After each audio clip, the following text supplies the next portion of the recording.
Hi, I'm Byran Isaac, and I teach at Bethel College in South Bend, Indiana. I've been teaching chemistry and the sciences for a number of years and try to make the connection between science and faith for my students. Many of them are in the chemistry classes, and that's their first introduction to any of the science majors and engineering as well. I take a picture in trying to start with them that I find very helpful. And it's the idea that God reveals himself through his creation, and God reveals himself through the scriptures. And that those two have to fit. I tell students early on that if they want to see the scriptures and the creation fight, that's not what I'm going to be about. I'm really going to be about trying to make them fit. Sometimes students come with a background that says, this is a real challenge, and they approach this with fear.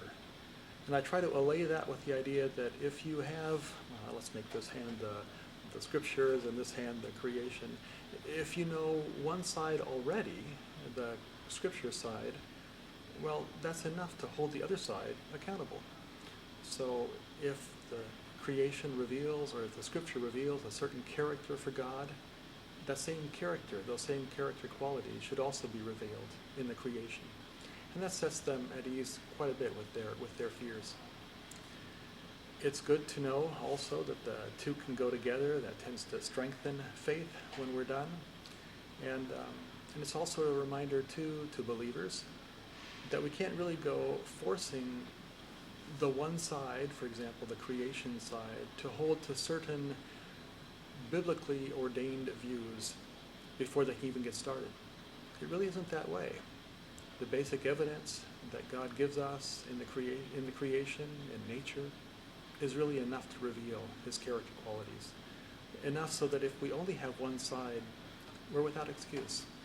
Those same character qualities should be found in the creation as well, or the creation and in the scriptures. So connecting those two is a challenge for my students, and I would say is a challenge for most of us. Any particular books or resources that you could recommend? Oh, there are a number who try to make these connections, and many of those resources are good. Probably the thing I would recommend is to look at Romans 1.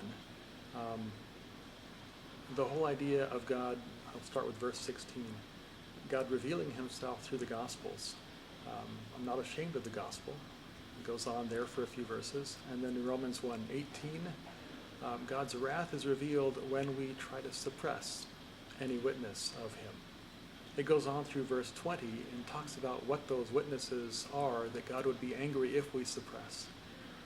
And it talks about, for God has revealed himself through the world and through our bodies, through the universe, through the heavens, through our bodies.